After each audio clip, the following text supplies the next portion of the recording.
हरियाणा के पानीपत शहर में रहने वाली इस फैमिली ने रिसेंटली वहां के मॉडल टाउन में एक घर रेंट किया और इस घर में आने के बाद उनको ऐसा एहसास हुआ कि इस घर का कोई इतिहास है जो इनकी डे टू डे लाइफ के बीच में आ रहा है। और फिर समय के साथ जब इन लोगों को उस घर का पास्ट पता लगा तो इनके होश उड़ गए। लेकिन इससे पहले कि ये लोग इसके बारे में कुछ करते तब तक शायद काफी देर हो चुकी थी। इस कहानी की शुरुआत होती है हरियाणा की एक मिडिल क्लास फैमिली के साथ जिनका एक मैन्युफैक्चरिंग का बिजनेस था जिससे ये लोग अपना घर चला रहे थे और एक काफी लंबे अरसे से ये लोग सेविंग्स कर रहे थे अपना खुद का घर लेने के लिए। लेकिन आज के समय में अपना खुद का घर खरीदना शायद बहुत ही ज्यादा मुश्किल होता है, बहुत ज्यादा सेविंग्स लगती है उसके लिए। और यही फेज चल रहा था धर्मराज जी की फैमिली का भी। ये लोग पिछले कई सालों से रेंटेड फ्लैट्स या फिर घरों में रह रहे थे और कई दफे इन लोगों ने अपना घर बदला था, हरियाणा के अंदर ही लोकेशंस चेंज की थी क्योंकि या तो कभी लैंडलॉर्ड इनसे घर छोड़ने के लिए कह देता था या फिर कई बार ये लोग अपग्रेड के लिए घर चेंज कर लेते थे। और इसी घर बदलने के सिलसिले में साल आया 2024 जब इन लोगों को फिर से किसी रीजन से अपना घर बदलना था और ये लोग एक नए घर की तलाश में जुट गए थे। तभी इनके सामने आया पानीपत शहर के मॉडल टाउन एरिया का ये घर जो बाहर से दिखने में एकदम साफ लग रहा था और कोई नहीं सोच सकता था कि इस घर के अंदर कुछ ऐसी चीजें होंगी, कुछ ऐसी एंटिटीज होंगी जो आगे चल करके धर्मराज जी की पूरी फैमिली की जान पर मुसीबत बन जाएंगी। ये एक डुप्लेक्स घर था और इन लोगों को ये घर एक ब्रोकर ने दिखाया था। सोसाइटी रेट्स के हिसाब से ये घर 2-4 हजार ही सस्ता मिल रहा था, जो कि बहुत ज्यादा शक करने वाली बात नहीं थी क्योंकि होते हैं कुछ लोग जो अपने घर का एकदम वाजिब रेट लेना चाहते हैं। इन लोगों ने अपने घर को देखा, अंदर का इंटीरियर सबको पसंद आया और फाइनली इन लोगों ने यहाँ पर शिफ्ट होने का प्लान कर लिया। अब इन लोगों के मॉडल टाउन में शिफ्ट होने का एक और रीजन था मिहिर, जिन्होंने हमारे साथ ये कहानी शेयर की है, जो कि इनके रिश्तेदार हैं। इन लोगों का घर भी इनसे करीब 2 से 3 किलोमीटर दूर था और इनको लग रहा था कि हम हमारे रिश्तेदारों की लोकेलिटी में आ जाएंगे तो चीजें थोड़ी आसान हो जाएंगी, हमारा मन भी लग जाएगा। अब धर्मराज जी की फैमिली में 5 लोग थे। धर्मराज जी खुद, उनकी वाइफ, उनकी एक बेटी शीतल जिसकी उम्र 23 साल थी, उनकी एक और बेटी इशिका जो कि बाहर पढ़ती थी और उनका एक बेटा रजत जिसकी उम्र करीब 25 साल की थी। इस घर में आने के बाद सब लोग बहुत खुश थे। ये लोकेलिटी भी सबको पसंद आ गई थी और फिर आने वाले करीब 10 से 15 दिन तक सब कुछ एकदम ठीक रहा। लेकिन फिर एक रात इनकी बेटी शीतल की अचानक से 1:30 बजे के आसपास नींद खुली और उसे ऐसा महसूस हुआ कि जैसे बाहर हॉल में कोई चल रहा हो। शीतल को लगा कि शायद उसकी मम्मी होंगी, पानी पीने के लिए उठी होंगी, तो उसने इस बात को इग्नोर कर दिया और वहां पर सो गई। लेकिन अगली रात फिर से 2-3 बजे के आसपास उसकी नींद खुली और इस रात को उसे ऐसा लग रहा था कि जैसे कोई सीढ़ियों से ऊपर जा रहा है और फिर वापस से नीचे उतर रहा है। इस रात को शीतल ने सोच लिया कि शायद उसका भाई रजत होगा जो ऊपर वाले रूम में सोने के लिए गया होगा या फिर वॉशरूम यूज करने गया होगा। इसके बाद आने वाले 7-8 दिन तक ये चीज रोज होने लगी और फिर अगली रात को जब ऐसा हुआ तो आज शीतल अपने बेड से खड़ी हो गई ये देखने के लिए कि बाहर कौन है जो इतनी रात भर जागता है, क्योंकि इनके घर में तो लगभग सब लोग जल्दी सो जाते थे। अब शीतल अपने बेड से खड़ी हुई, उठ करके बाहर गई, लेकिन जब तक वो सीढ़ियों तक पहुंची तो वो आवाज बंद हो चुकी थी और वहां पर कोई भी नहीं था। शीतल ने यहाँ पर खुद को समझाया कि शायद उसके बाहर आने तक जो कोई भी सीढ़ियों पर था वो ऊपर वाले रूम में जाकर के सो गया है, तो उसने इस बात को इग्नोर कर दिया और अपने रूम में आकर के वो आराम से सो गई। यहाँ तक सब कुछ ठीक था, लेकिन इसकी अगली रात को शीतल के साथ कुछ और बहुत भयानक शुरू होने वाला था। अगली रात को जैसे ही शीतल की नींद खुली तो इस बार उसे बाहर हॉल में किसी के चलने के साथ साथ किसी औरत के रोने की धीमी धीमी आवाज आ रही थी। शीतल यहाँ पर काफी घबरा गई। उसे काफी दिन से लग तो रहा था कि जो कुछ भी इस घर में हो रहा है वो नॉर्मल नहीं है, लेकिन आज उसका शक ज्यादा गहरा हो गया और वो इस बात पे भी श्योर थी कि ये जिसकी भी आवाज बाहर से रोने की आ रही है वो उसकी मदर तो बिल्कुल नहीं है। इस रात को शीतल इतनी ज्यादा डर गई थी कि आज उसकी बाहर जाने की हिम्मत ही नहीं हुई और वो किसी तरह से भगवान का नाम लेकर के सो गई। और अगली सुबह जैसे ही उसकी नींद खुली तो वो सीधा अपनी मदर के पास गई और उसने उनसे कहा कि मम्मी, मुझे ऐसा लग रहा था कि रात में कोई बाहर चल रहा है। सामने से उसकी मदर ने जवाब दिया कि बेटा, ये आवाज तो मुझे भी पिछले 7-8 दिन से आ रही है। मुझे भी ऐसा लग रहा था कि बाहर कोई चल रहा है और तेरे पापा की भी नींद खुली थी, और हम ये बात सोच करके इग्नोर कर देते थे कि या तो शीतल होगी या फिर रजत होगा। करीब 10 दिन जब इन सब चीजों को होते हुए हो गया, तब जाकर के एक दिन इनकी फैमिली का डिस्कशन हुआ और वहां पर यह बात निकल करके सामने आई कि इनमें से कोई भी नहीं था जो बाहर रात को हॉल में चल रहा था या फिर सीढ़ियों से ऊपर गया, और रोने का तो सवाल ही पैदा नहीं होता। यहाँ पर यह भी बात पता लगी कि यह आवाज सिर्फ शीतल को ही नहीं आ रही थी, बल्कि उसकी मदर, उसके फादर, उसका भाई रजत, सब लोगों को ये रोने की आवाज, किसी के चलने की आवाज, ये सब कुछ सुनाई दे रहा था। और अब ये लोग काफी ज्यादा डर गए थे क्योंकि इन्हें समझ में नहीं आ रहा था कि यह आवाज किसकी हो सकती है। लेकिन क्योंकि खुद को एक तसल्ली इन लोगों ने देनी थी, तो इन लोगों ने सोचा कि शायद इस घर में वेंटिलेशन काफी ज्यादा है, तो हो सकता है कि रात को पड़ोस के जो चिपके हुए घर हैं वहां से ये आवाजें आती हों। हो सकता है वहां पर कोई रो रहा होता हो और वेंटिलेशन की वजह से उन्हें ये आवाजें सुनाई दे रही हों। अब आने वाले कुछ दिनों में इन लोगों के साथ ऐसा होने लगा कि कभी ये आवाजें इन्हें आने लगती और किसी किसी रात को नहीं भी आती थी। अभी तक इन लोगों का पड़ोस में बॉन्ड इतना ज्यादा अच्छा नहीं हुआ था कि ये किसी से डायरेक्ट जाकर के पूछ ले कि आपके घर में इतनी देर रात को कौन जागता है या फिर कोई रो रहा होता है क्या। इसलिए ये बात क्लियर भी नहीं हो पा रही थी कि ये आवाजें किस चीज की हैं, और इसीलिए शायद इन लोगों ने अब अपने मन को समझा लिया था, इस बात को एक्सेप्ट कर लिया था कि शायद वेंटिलेशन की वजह से या फिर पड़ोस की वजह से ये आवाजें उन्हें सुनाई दे रही होंगी। अभी तक इन लोगों की फैमिली के साथ जो कुछ भी हो रहा था वो तो सिर्फ एक ट्रेलर था, क्योंकि इसके बाद इन लोगों के साथ शुरू होने वाला था डर और घर में मौजूदगी के एहसास का असली तांडव। अब एक रोज की बात है जब सुबह सुबह शीतल की नींद खुली और उसके हाथ पर कुछ अजीब से लाल निशान बने हुए थे। उसने अपनी मदर को जाकर के ये निशान दिखाए और किसी को भी समझ में नहीं आ रहा था कि ये निशान किस चीज के हैं। इस दिन तो ये बात आई गई हो गई, लेकिन अगले दिन सुबह सुबह जब शीतल की नींद खुली तो उस दिन ये बात एकदम साफ हो गई थी कि ये निशान किसी के नाखूनों के हैं, लेकिन ये कहां से आए हैं ये बात किसी को भी समझ में नहीं आ रही थी। बदकिस्मती से इन लोगों को उस दिन भी लगा कि शायद शीतल ने नींद में खुद को इचिंग करते हुए नोच लिया होगा और ये निशान उसी चीज के होंगे। लेकिन यहाँ पर शीतल कहीं ना कहीं जानती थी कि ऐसा कुछ भी नहीं है, ये निशान उसके खुद के तो बिल्कुल भी नहीं है। आने वाले समय में शीतल के साथ ये सारी चीजें रोज होने लगी। कभी सुबह सुबह उठते ही उसके बाल उलझे होते, काफी सारे बाल उसके टूट भी जाते और उसके हाथों पैरों पर नाखूनों के निशान तक होते। बहुत बार ऐसा होता कि शीतल रात में डर के मारे उठ जाती और वो ऐसा कहती कि अभी अभी किसी ने मेरा पांव खींचा है, लेकिन सामने कोई भी नहीं होता। घर वालों को ऐसा लग रहा था कि शायद उसे एंजाइटी इश्यूज हो रहे हैं, शायद डर की वजह से उसे ये सब कुछ फील हो रहा है। लेकिन ये भी इस घर को छोड़ देने के लिए काफी नहीं था, क्योंकि अभी तक कोई पुख्ता चीज या कोई पुख्ता सबूत इनके सामने ऐसा नहीं आया था। कुछ महीनों तक ऐसा ही चलता रहा और फिर गुजरते समय के साथ इस घर के हर एक मेंबर को एक अजीब सी हैवीनेस यहाँ पर फील होने लगी थी। ये लोग हर रात को हनुमान चालीसा पढ़ के सोने लगे थे, जिससे कुछ हद तक इन लोगों का बचाव भी हो रहा था। और फिर आया वो दिन जिस दिन मिहिर इन सब चीजों में इन्वॉल्व होने वाला था। उस दिन धर्मराज जी और उनकी फैमिली को किसी काम से आउट ऑफ टाउन जाना था और उन लोगों ने मिहिर को अपने घर की चाबी दे दी थी और चोरी के डर से ऐसा कह दिया था कि प्लीज सिर्फ आज रात को हमारे घर रुक जाना, हम लोग कल दोपहर तक वापस आ जाएंगे। और जाने से पहले उन्होंने मिहिर को यह भी कह दिया था कि सोने से पहले एक बार हनुमान चालीसा जरूर पढ़ लेना। उस समय मिहिर को समझ में नहीं आया कि उन लोगों ने यह बात सीरियसली कही है या फिर मिहिर इस घर में अकेला है इसीलिए सरकाज़म में कही है, और उसने इस बात को इग्नोर कर दिया। और यहीं पर जाने अनजाने में शायद मिहिर से एक बहुत बड़ी गलती हो गई। मिहिर उस रात अपने घर से खाना वगैरह खा करके करीब 3 बजे के आसपास उनके घर पहुंचा। उसने जाकर के आराम से दरवाजा खोला, वो शीतल के कमरे में जाकर के बैठ गया और फिर करीब 4 बजे तक वो अपना फोन चलाता रहा। इस दिन मिहिर की तबीयत ऑलरेडी खराब थी, उसे लूज मोशंस हो रहे थे और उसे हल्का सा फीवर भी था।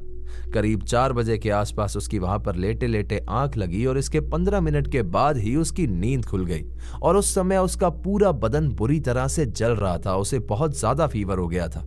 मिहिर यहाँ पर आराम से कांपते कांपते खड़ा हुआ और फिर वॉशरूम चला गया। अब जिस वॉशरूम के अंदर मिहिर गया था उसका सेटअप कुछ ऐसा था कि टॉयलेट सीट के एकदम सामने एक खिड़की थी जहां से बाहर की तरफ दिखता था। मिहिर यहाँ पे आराम से बैठा हुआ था, अपना फोन चला रहा था, लेकिन फोन चलाते चलाते अचानक से उसकी नजर सामने की तरफ खिड़की पे पड़ी और वहां पर उसने कुछ ऐसा देखा कि उसके होश उड़ गए। उस खिड़की के बाहर एक औरत खड़ी थी जिसका पेट काफी ज्यादा फूला हुआ था और उसे देख करके ऐसा लग रहा था जैसे वो 7 से 8 महीने प्रेग्नेंट हो। उस औरत का चेहरा एकदम फटा हुआ था, उसके बाल उसके चेहरे पर आ रहे थे और उसकी आंखों में से खून बह रहा था और वो बिना पलकें झपकाए मिहिर की तरफ एक टक देख रही थी। मिहिर का यहाँ पर डर के मारे शरीर कांप गया और उसका फोन उसके हाथों से छूट गया।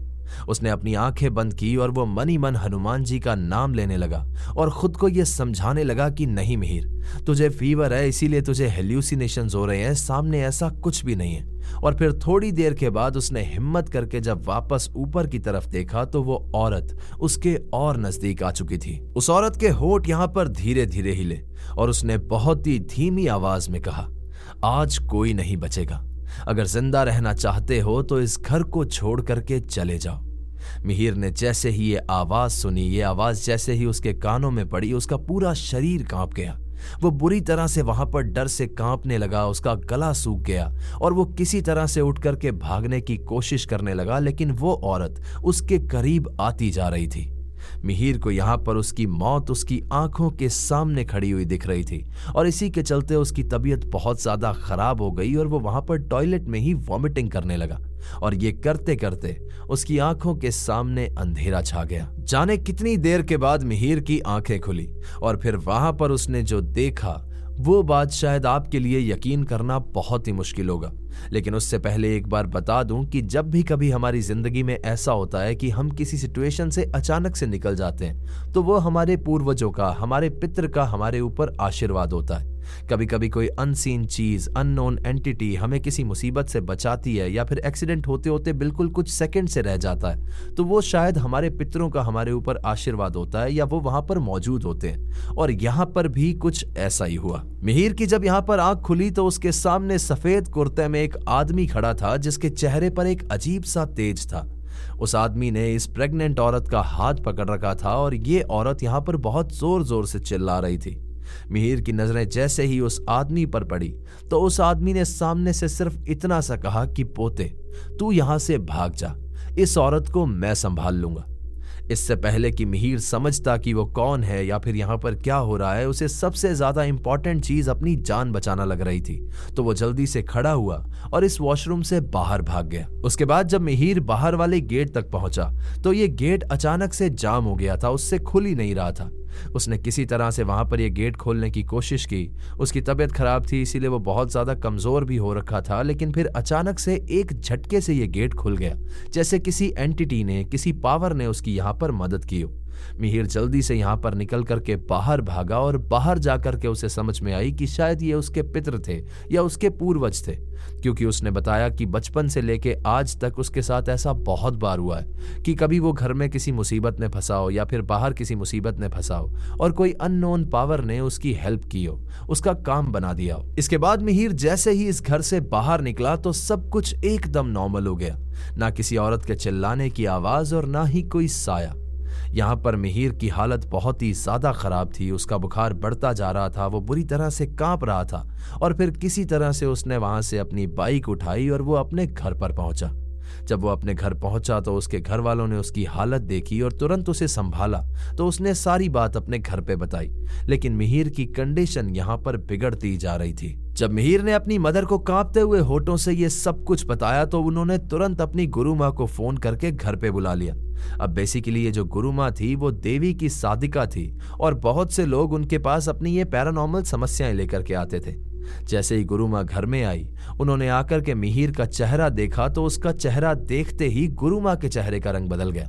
उन्होंने कुछ नहीं बोला, तुरंत उसको बैठने के लिए कहा और फिर वहां पर देवी की प्रार्थना शुरू कर दी। कुछ ही देर के बाद मिहिर के साथ एक अजीब सी चीज होने लगी। उसका शरीर कांपने लगा, उसकी सांसें बढ़ने लगी और फिर देखते ही देखते उसके अंदर से एक औरत की आवाज आने लगी। उस औरत ने कहा कि मैं इसे नहीं छोड़ूंगी, मैं किसी को नहीं छोड़ूंगी, इसे अपने साथ लेकर के जाऊंगी, मैं सबको मार दूंगी। जब उसकी फैमिली के सामने मिहिर के अंदर से एक औरत की आवाज आ रही थी, इतनी भयानक आवाज आ रही थी, तो उसकी पूरी फैमिली पूरी तरह से कांप गई थी, क्योंकि उनकी आंखों के सामने मिहिर का शरीर था, लेकिन वो उसके खुद के ही कंट्रोल में नहीं था। यहाँ पर गुरु माँ ने अपनी प्रार्थना पढ़नी और ज्यादा तेज की, वहां पर विभूत लगाई, कुछ मंत्र वगैरह पढ़ने शुरू किए और जल्दी से मिहिर को एक तावीज पहना दिया। और फिर ये मंत्र पढ़ते पढ़ते ही मिहिर की कंडीशन थोड़ी सी स्टेबल हो गई। मिहिर की सांसें यहाँ पर नॉर्मल होने लगी, वो खुद के होश में वापस आने लगा और सबको लग रहा था कि शायद बला टल गई।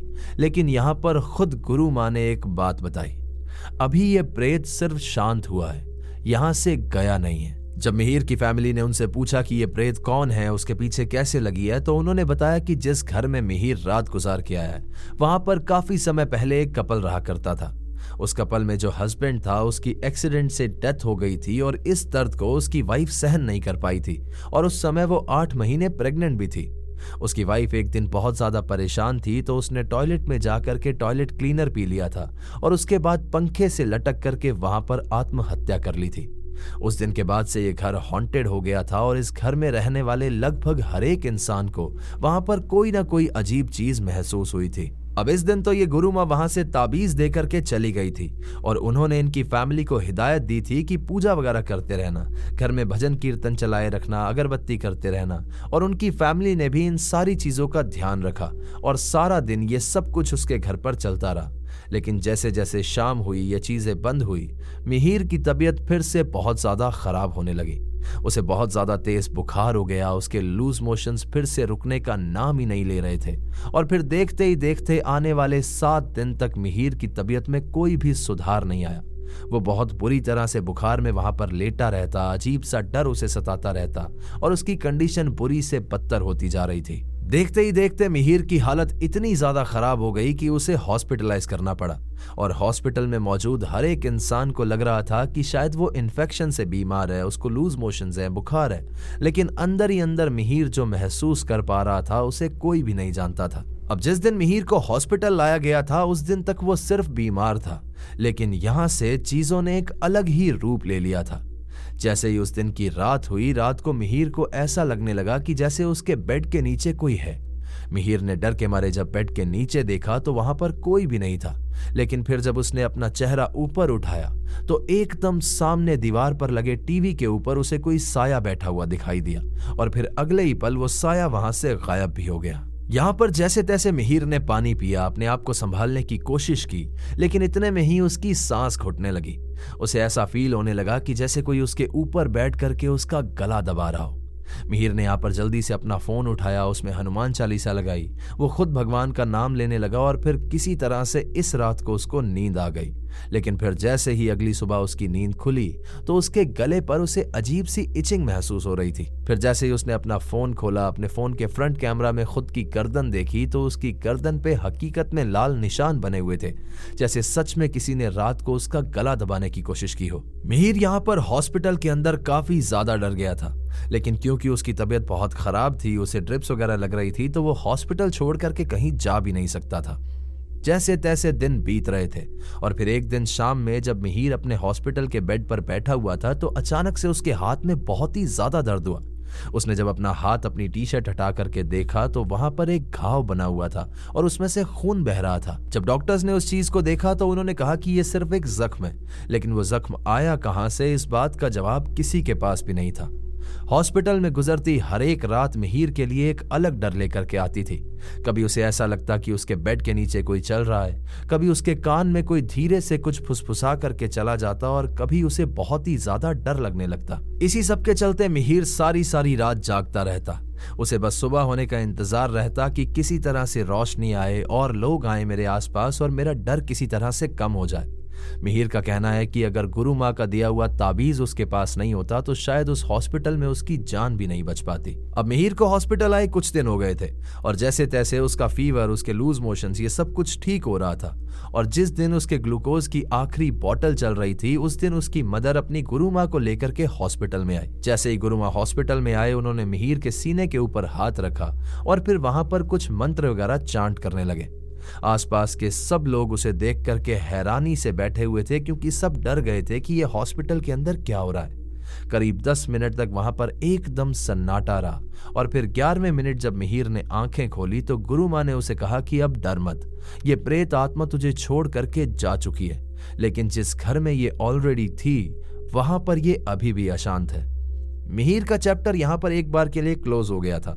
उसके ऊपर जो पोजेशन था वो ठीक हो गया था, लेकिन एट द फर्स्ट प्लेस जहां से ये सारी चीजें शुरू हुई थी, जिस परिवार के साथ ये सब कुछ हो रहा था, वो आप याद करो कि अभी भी उसी घर में रह रहे हैं। उनके साथ अभी कुछ भी नहीं सुधरा है। जिस समय तक मिहिर हॉस्पिटल में भी था उस समय भी उन लोगों के साथ ये सब चीजें हो रही थी।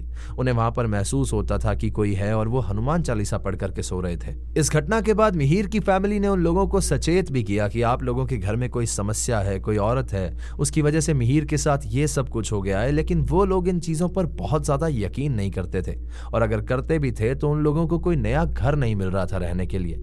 आज तक इनके साथ ये सब कुछ जो चल रहा था, इसी के लिए बहुत बार ये ऑलरेडी मेहंदीपुर जाकर के आए थे। वहां पर बहुत बार इन लोगों ने बभूत लगवाई, धागा वगैरह बंधवाया, लेकिन ये सब चीजें उनके साथ खत्म नहीं हो रही थी। और ये जो लोग इस चीजों को मानते नहीं थे, अब इन लोगों ने ये औरत वाली बात सुन ली थी, उसके बाद भी ये घर ये खाली नहीं कर रहे थे, उसकी सजा इन्हें आगे चल करके भुगतनी पड़ी। समय के साथ साथ उन लोगों के घर में होने वाली ये घटनाएं बढ़ने लगी। उनकी फैक्ट्री का काम अचानक से रुक गया। या तो ऑर्डर आते नहीं थे और अगर आ जाते थे तो कैंसिल हो जाते थे और इसीलिए वो फाइनेंशियली भी पूरी तरह से ब्रोक हो गए थे। ये लोग बहुत ही ज्यादा परेशान चल रहे थे। इन्हें समझ में नहीं आ रहा था कि इनके साथ ये सब अचानक से क्यों होने लगा, लेकिन इन सब का रीजन वही मौजूदगी थी जिसको ये लोग आज तक इग्नोर करके बैठे थे। यहां तक इन लोगों को फिर भी लग रहा था कि शायद परिवार का बुरा फेज चल रहा है, शायद इसीलिए ये लोग फाइनेंशियली परेशान हैं। लेकिन फिर आने वाले समय में ये चीजें और ज्यादा बढ़ने लगी। अचानक से धर्मराज जी, रजत, इन दोनों की जेब में इन्हें कभी कभी ऐसा होता कि कीलें मिलती या फिर नाखून जैसी चीजें मिलती। कभी कभी अचानक से इनके बेड के नीचे बालों के गुच्छे पड़े हुए मिलते। बहुत बार ऐसा होता कि धर्मराज जी को या फिर फैमिली के रैंडम किसी भी मेंबर को रात में ऐसा महसूस होता कि किसी ने उसके पांव पकड़कर बहुत जोर से खींचे। और फिर इन्हीं सब चीजों के बाद इनके घर में एक ऐसी चीज हुई जिसने इनके पूरे परिवार को हिला करके रख दिया। धर्मराज जी की बेटी इशिका, जो बाहर पढ़ाई करती थी, वो छुट्टियों में अपने घर पर आई हुई थी और एक रात को वो अपनी छत पर अपने ईयरफोन्स में गाने सुन रही थी। मौसम एकदम शांत था और हवा भी मुश्किल से चल रही थी। इस समय वहां पर सब कुछ एकदम नॉर्मल था कि खड़े खड़े उसे ऐसा महसूस हुआ कि किसी ने पीछे से उसके कंधे पर हाथ रखा हो। इशिका यहाँ पर काफी डर गई और उसने डर के मारे पीछे देखा, लेकिन वहां पर कोई भी नहीं था। और इससे पहले कि वो कुछ समझ पाती, उसे एक अनजान सी ताकत ने अचानक से बहुत जोर का धक्का दिया और वो सीधा छत से नीचे गिर गई। ये होते ही घर में अफरा तफरी मच गई। उसे तुरंत हॉस्पिटल ले जाया गया, जहां जाकर के डॉक्टर ने बताया कि उसकी रीढ़ की हड्डी फ्रैक्चर हो गई है और उसके शरीर की और भी काफी सारी हड्डियां हैं जो टूट गई थी। और इसके बाद इशिका को 8 से 9 महीने का बेड रेस्ट दे दिया गया, जिसके बाद वो ठीक से चल भी नहीं पाती थी। अब यहाँ पर धर्मराज जी के लिए ये मानना मुश्किल हो गया था कि उनके घर में जो इतनी सारी चीजें हो रही हैं वो सिर्फ एक इत्तेफाक है, और इसीलिए उन्होंने मिहिर की मदर से उनकी गुरु माँ का नंबर लिया और उन्हें अपने घर पर बुलवाया।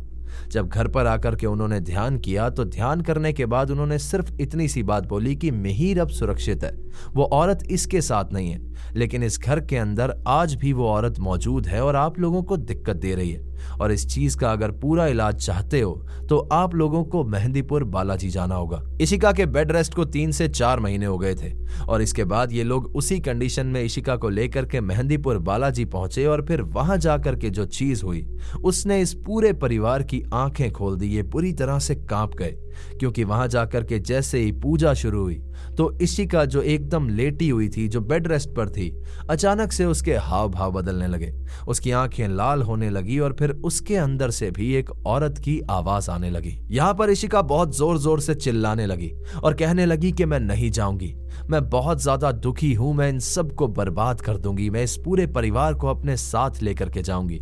और इशिका की आवाज यहाँ पर इतनी ज्यादा तेज थी कि आसपास खड़े सब लोग बहुत बुरी तरह से डर गए थे। मंदिर के पंडित जी ने यह सब कुछ देखते ही बिना समय गवाए उसे प्रेतराज सरकार के स्थान की तरफ ले जाना शुरू किया। और फिर जब वो पहाड़ी की लंबी सीढ़ियां चढ़ रही थी उस समय भी इशिका बहुत बुरी तरह से चिल्ला रही थी। देखने में वो बहुत ही ज्यादा पतली थी। इस समय पर वो 3-4 महीने के बेड रेस्ट पर अभी उसका और बाकी था, यानी कि वो बेड रेस्ट पर ही थी। उसकी कमर में बिल्कुल भी जान नहीं थी, लेकिन यहाँ पर उसके अंदर इतनी ज्यादा ताकत आ गई थी कि 3 से 4 लोगों को मिल करके उसे पकड़ना पड़ रहा था। वहां पहुंच करके पंडित जी ने एक नारियल के अंदर लौंग, नींबू और पूजा की कुछ सामग्री बांधी। उसके पूरे शरीर पर पवित्र धागे बांधे गए और जैसे जैसे वो धागे बंध रहे थे वो बहुत बुरी तरह से चिल्ला रही थी। उसके बाद जब वो धागे खोलने की बारी आई तो हर एक खुलते हुए धागे के साथ वो कभी फूट फूट कर रोने लगती थी, कभी पागलों की तरह हंसने लगती थी और कभी बहुत गुस्से में उन लोगों को धमकियां देने लगती थी। कुछ देर के बाद पंडित जी ने एक एक करके उसके पूरे शरीर से सारे धागे काट दिए। उसके बाद उस नारियल को उसके सर के ऊपर से उतारा गया और फिर पवित्र कुंड में आग के अंदर डाल दिया। जैसे ये नारियल उस आग के अंदर डाला तो वो लड़की वहां पर इतनी जोर जोर से चिल्लाने लगी कि पूरा मंदिर गूंज गया था। इसके अगले कुछ ही पलों में वो लड़की बेहोश होकर के वहां पर गिर गई और फिर मंदिर में एकदम सन्नाटा छा गया। और इसके थोड़ी देर के बाद जब उसे होश आया तो उसका चेहरा एकदम शांत था। उसे देख करके ऐसा लग रहा था कि शायद सदियों से उसके चेहरे पर कोई बोझ था जिसे अभी अभी उतार दिया गया। और फिर इसके बाद ये लोग इशिका को लेकर के वापस घर आ गए। जब ये लोग घर पहुंचे, इन्होंने एक रात घर में बिताई तो इन लोगों को हकीकत में बदलाव महसूस हुआ। उस घर के अंदर ना तो किसी के रोने की आवाज आती थी, ना किसी के चलने की आवाज आती थी और ना ही उन्हें पहले जैसा डर महसूस हो रहा था। आज इस बात को काफी समय बीत गया है, लेकिन इशिका और मिहिर के साथ जो चीजें हुई वो चीजें आज भी उनके दिमाग में घर करके बैठी हैं। बहुत बार ये लोग बैठे बैठे उन चीजों को याद करते हैं और ये लोग बहुत बुरी तरह से घबरा जाते हैं कि आखिर क्या दिन थे वो, आखिर क्या फीलिंग थी वो, और जो मिहिर ने देखा था उसकी आंखों के सामने उसे भुलाना तो उसके लिए एकदम इम्पॉसिबल है। दोस्तों, ऐसा बहुत बार होता है कि एज ए लैंडलॉर्ड हम जानते हैं कि इस घर में कोई प्रॉब्लम है, एज ए टेनेंट भी हम जानते हैं कि ये घर सस्ता मिल रहा है तो शायद हमें ये घर नहीं लेना चाहिए या फिर आसपास पता कर लेना चाहिए। लेकिन थोड़ी सी लापरवाही, इस थोड़ी सी लापरवाही की वजह से इतना सब कुछ हो जाता है जो इस कहानी में हुआ। अगर आप एक लैंडलॉर्ड हैं, आपका कोई घर है जिसके अंदर ऐसी कोई समस्या है, तो मेरी हाथ जोड़ करके विनती है कि थोड़े से किराए के लिए किसी की जान को ऐसे खतरे में मत डालिए। वहां पर कोई हवन पूजा कुछ ऐसा करवा लीजिए जिसके बाद सारी चीजें नॉर्मल हो जाएंगी। तो ये थी आज की कहानी। दोस्तों, कहानी आपको कैसे लगी मुझे कमेंट करके जरूर बताइएगा और अगर आपको वीडियो पसंद आई है तो इसे लाइक कर दें, हाइप कर दें और अपने कमजोर दिल वाले दोस्तों के साथ शेयर कर दें। चैनल अगर अभी तक सब्सक्राइब नहीं किया है तो इसे सब्सक्राइब कर लें, वहां पर एक बेल आइकन होगा उसे प्रेस कर देना ताकि आगे आने वाले समय में मैं जो रियल लाइफ इंसिडेंट्स पर कहानियां लेकर के आऊंगा वो सबसे पहले आप तक पहुंचती रहें। अगर आपके पास भी ऐसी कोई कहानी है जो किसी सच्ची घटना पर आधारित है तो नीचे दिए गए जीमेल एड्रेस और इंस्टा आईडी पर आप उसे हमारे साथ शेयर कर सकते हैं। दोस्तों, हमारे यूट्यूब को इतना प्यार देने के लिए बहुत बहुत शुक्रिया, मैं आपका बहुत शुक्रगुजार हूं और आपसे गुजारिश करता हूं कि हमारे इंस्टा, फेसबुक और स्पॉटिफाई को भी इसी तरह से प्यार दिखाते रहिए। तो चलिए दोस्तों, अपना ख्याल रखिए, खुश रहिए, हंसते खेलते रहिए। मिलते हैं अगली बार ऐसी ही किसी खौफनाक कहानी के साथ। सायोनारा। हर हर महादेव।